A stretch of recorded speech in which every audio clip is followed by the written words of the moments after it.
তারা ইতিমধ্যেই আপার সাথে ভারতে চলে গিয়েছে, অথবা যারা যায়নি তারা মাঝে মাঝে আপার সাথে একটু ফোনে কথা বলে ভারতে চলে যাওয়ার ব্যবস্থা করছে। যদি সেটাও না পারে তাও বাসার মধ্যে অবস্থান করছে এবং ফেসবুকে মূলত হচ্ছে তারা নিজেরা পালিয়ে আছে, কিন্তু আমাদেরকে বলছে আমরা পালানোর পথ পাবো না। কাউন্সিলরদের পরিবর্তে যে অ্যাডমিনিস্ট্রেটিভ অফিসার নিয়োগ করা হবে এই বিষয়ে আমরা একমত না। এটা আমাদের স্পষ্ট অবস্থান।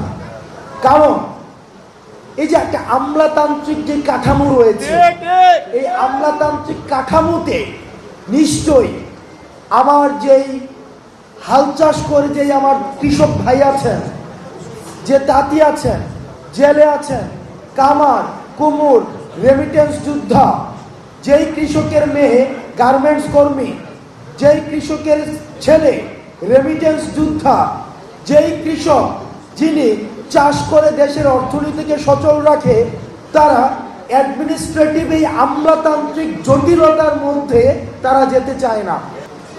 সুতরাং এই ৯টা ৫টার অ্যাডমিনিস্ট্রেটিভ অফিসার দিয়ে এই জনপ্রতিনিধির অভাব কোনোদিনও পূরণ করা সম্ভব না।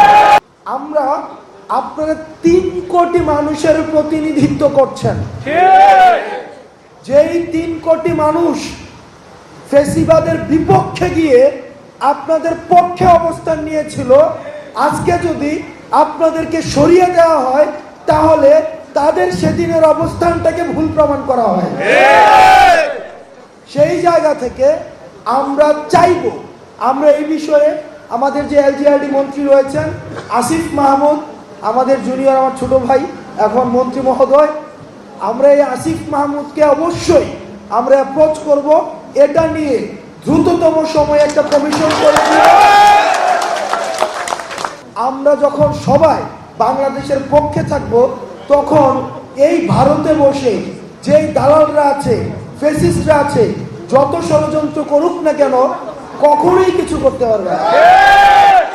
কারণ হাসিনার পক্ষে সবাই ছিল আর তারা বাংলাদেশের পক্ষে ছিল না, যার কারণে তাদেরকে পালাই যেতে হয়েছে।